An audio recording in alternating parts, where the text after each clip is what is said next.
आज लोग लड़ते हैं यार IMF की मैं पैसे भर दूं, कैसे भरूंगा, कैसे भरोगे?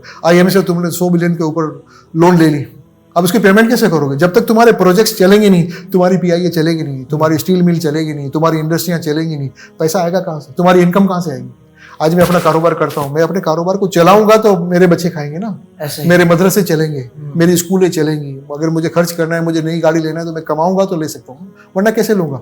गवर्नमेंट ऑफ पाकिस्तान को सिर्फ यही सोचना चाहिए, सिंसियर होकर ये सोचे इंडस्ट्रियों का जाल किस तरह फैलाना है तो वो फैलाओ, चीज़ों का काम किस तरह बढ़ाना है। आज आपकी स्टील मिल, इस वक्त हिस्ट्री में पाकिस्तान की सबसे ज़्यादा स्टील प्राइस है, इतने प्राइस कभी नहीं हुए थे। सही।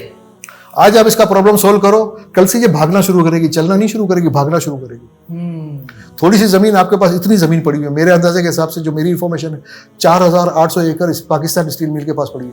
इतनी जमीन की जरूरत नहीं है तुम्हें, उसमें से कुछ जमीनें बेच के दूसरी इंडस्ट्रियों वालों को बेचो, ताकि वो दूसरी इंडस्ट्रियां भी लग जाए और 2000 अगर एकड़ बिक भी जाए, उन्हीं पैसों को उठा के आपके जो डेप्थ है, चाहे वो बैंक्स के हैं या दूसरे हैं या आपको फाइनेंस की जरूरत है, वो सारे काम आपके हो जाते हैं। हल भी बता रहे हैं साथ साथ। काम हो ना, अल्लाह हाजी साहब काम आगे बढ़ाओ। लेकिन आपका मशवरा हो सकता है ये कबूल कर लें आधा, तो भाई बेच दो, लगाओ वाला ना कबूल करे, क्योंकि हो यही रहा है, जो पैसा जहीं से भी आता है ना वो कहते हैं बांट लो आपस में, ये हो रहा है। सबसे बड़ा प्रॉब्लम करप्शन है, और क्या है हाजी साहब? करप्शन कर कर करके कितना करोगे, कितना करोगे? अब थोड़ा तो रुको यार, थोड़ा मुल्क को बना लो यार। अब बच्चों की देखो कितने, अब ये कोविड के बाद जो टाइम आया, इसके बाद कितनी इंडस्ट्रियां हमारी बंद होने को शुरू। कुछ अर्सा पहले मैं इमरान खान साहब के पास में चला गया था। मैंने इमरान खान साहब को मैंने 2 मशवरे, मैंने स्टील मिल का और ये सारे मशवरे दिए, और मैंने कहा सर एजुकेशन के काम को आगे बढ़ाओ। तो उन्होंने कहा हाजी साहब हमारे पास ज़मीनें नहीं है। मैंने कहा आपके पास ज़मीनें बहुत हैं। मुझे बड़ी सादगी से कहने लगे हाजी साहब आप हर काम बड़ी सादगी से बोलते थे। मैंने कहा मेरी बात सुन लो, अगर समझ में आए तो ठीक है, ना समझ में आए तो बता देना। मैंने कहा पाकिस्तान में जितनी भी दरगाहें हैं, हज़रत दादा गंज बख्श अली रज़वी ले लो, यहाँ पे लाल शाहबाज कलंदर रज़ी अल्लाह तआला ले लो, आप यहाँ पे अब्दुल्ला शाह गाजी रहमतुल्लाह अलैह, मैं चंद मिसालें दे रहा हूँ। मैंने इनके साथ ही ज़मीनें पड़ी हुई हैं, इन बुजुर्गों के दामन में पड़ी हुई, वहाँ पे कॉलेजेस बना दो ना। वाह वाह वाह। और वहाँ पे मैंने कहा, मैं आपको एक और बड़ी बात कहता हूँ, अल्लाह ताला के करम से मैं इस बात का गवाह हूँ, अगर ना हो तो मुझे गर्दन से उड़ा देना। मैंने कहा इन बुजुर्गों के कदमों से जो बच्चा कॉलेज में पढ़ के निकलेगा ना, वो कुंदन बन के निकलेगा। क्या कहने हाजी, मैं गारंटी करता हूँ। बहुत खूबसूरत। अच्छा वो चुप हो गए, मुकम्मल कर दिया। मुझे कहा हाजी साहब यार बात तो आपकी बराबर है। मैंने कहा सर डिसीजन लो ना, आप प्राइम मिनिस्टर हो, मैं होता तो मैं डिसीजन ले लेता।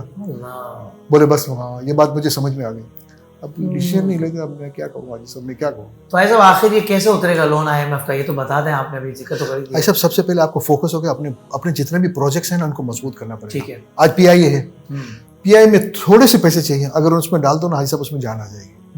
वैसे मेरा ख्याल है वाकई जिन लोगों ने काम करके दिखाया हो ना, उनके तजुर्बात से फ़ायदा उठाना चाहिए। हमारे जो ऐवानों में हुक्मरान बैठे हैं उनको भी वाकई अब फिक्र करनी चाहिए ना, अब और कौन सा वक्त आना है यार जब हम जागेंगे। खुदारा थोड़ा सा अपने ज़मीर को जगाएं और अपनी शऊर की आंखों को खोलें और देखें कि हम कहाँ खड़े हो गए हैं। अब क्या, अल्लाह ना करे, अब मैं क्या मुँह से जुमला कहूँ, अल्लाह पाक हमारे वतन को सुबह क़यामत तक सलामत रखे और मुहिब्बे वतन और मुहिब्बे दीन हुक्मरान अता फरमाए। मैं थोड़ा सा आपकी और मेरी सोच में फ़र्क है तारिक भाई। आज की जो दौर है ना, एक नए पॉलिश्ड प्रोफेशनल टीम लेकर आओ गवर्नमेंट ऑफ पाकिस्तान के अंदर, और वो उनको काम आसानी से हो जाएगा। सिंसियर लोग होंगे ना, काम का ना होना, काम मुश्किल ज़रूर है लेकिन नामुमकिन नहीं है पाकिस्तान का, मैं गारंटी करता हूँ। आपके सामने, मैं इतने लोगों के सामने, जो लोग भी मेरी सुन रहे हैं, मैं इसको गारंटी करता हूँ, अगर सिंसियर सही लोग, प्रोफेशनल लोग एक अच्छे लीडर के साथ अगर आ जाएं, ऐसा नहीं कि कल के कल हो जाएगा, चंद सालों में अगर पाकिस्तान बाहर ना आ जाए, आप मेरा नाम बदल देना। क्या बात है, पाकिस्तान के अंदर इतनी नेमतें हैं कि आप सोच नहीं सकते, इसमें कोई शक नहीं। इसके अलावा पाकिस्तान हाजी साहब एक बहुत, अल्लाह ताला ने इतनी बड़ी नेमत दी है। मैं पाकिस्तान ऐसे ही बेवकूफ़ नहीं हूँ कि मैं पाकिस्तान काम करने के लिए आ गया हूँ, लेकिन मुझे सपोर्ट नहीं मिल रहा। पाकिस्तान की पॉपुलेशन, आप पाकिस्तान को आज रात को नक्शे में जाके देखो, ये पाकिस्तान है, यहाँ समंदर है, इसके इर्द में आधी दुनिया है, India, China, Russia, Afghanistan, Iran और बीच में पाकिस्तान। आधी दुनिया से ज्यादा है हाजी साहब, एक कदम के ऊपर मजबूत जगह, आप एक कदम के ऊपर हो, आप हार ही नहीं सकते। पाकिस्तान तो ऐसा है जैसे मुर्गी के पेट में अंडा है, ये अंडा हम खुद खराब कर रहे हैं, इस घर को आग लग रही है घर के चिराग से। थोड़ा सा सियाने बन जाओ, थोड़े स्मार्ट बन जाओ, अपने बच्चों को पढ़ा लिखा लो, हाजी साहब हम लोग यहाँ पे सारा कंट्रोल कर लेंगे, हमारे बच्चे सब कंट्रोल कर लेंगे। आपस में एक दूसरे से हसद छोड़ो, मैं पंजाबी हूँ, मैं पठान हूँ, मैं मेमन हूँ, तासुब क्या होता है? ये तो अल्लाह ताला से जंग है, अल्लाह के रसूल सल्लल्लाहु अलैहि वसल्लम से जंग है। तासुब क्या करते हो यार? पहले कुछ बन तो जाओ, कुछ अपने आप को बना तो लो। आपके पास ग्वादर इतनी बड़ी कीमती जगह है, आज आप कतर को देख लो, इतना सा कतर उतना ही ग्वादर है, शायद थोड़ा प्लस माइनस होगा। क्या कर गया वो, क्या कर गया, और इससे ज्यादा चीजें यहाँ पे इस बलूचिस्तान के खिते में मौजूद, इससे ज्यादा चीजें मौजूद। जी जी जी, अल्लाह। तो कैसे काम, आपके पास गोल्ड माइंस है, गोल्ड माइन इतनी बड़ी चीज है कि आप सोच नहीं सकते। आप इस गोल्ड माइंस के लिए, रिफाइनरी के लिए आप बाहर से लोग बुलाते हो। मेरी गल्फ में सबसे बड़ी गोल्ड की रिफाइनरी थी।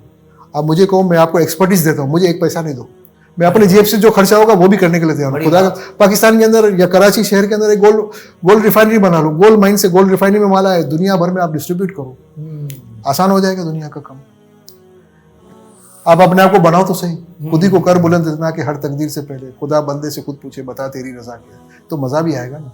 फिर इंसान को अपने आप में भी कुछ नशा आता है कि हाँ मैं कुछ हूँ, मजा आएगा इंशाल्लाह। जिंदगी का भी मजा आएगा और मरने का भी मजा आएगा, और आखिरत में भी सुरखरू हो जाएंगे इंशाल्लाह। सोशल मीडिया पर इस्लाम की सही तालीमात जानने के लिए अभी हाफिज सायर खादरी का नया YouTube channel Islamic digital studio subscribe कर लें, और हाँ, नोटिफिकेशन बेल आइकन को भी प्रेस कर लें ताकि हमारी नई वीडियोस आप तक बर वक्त पहुंच सके।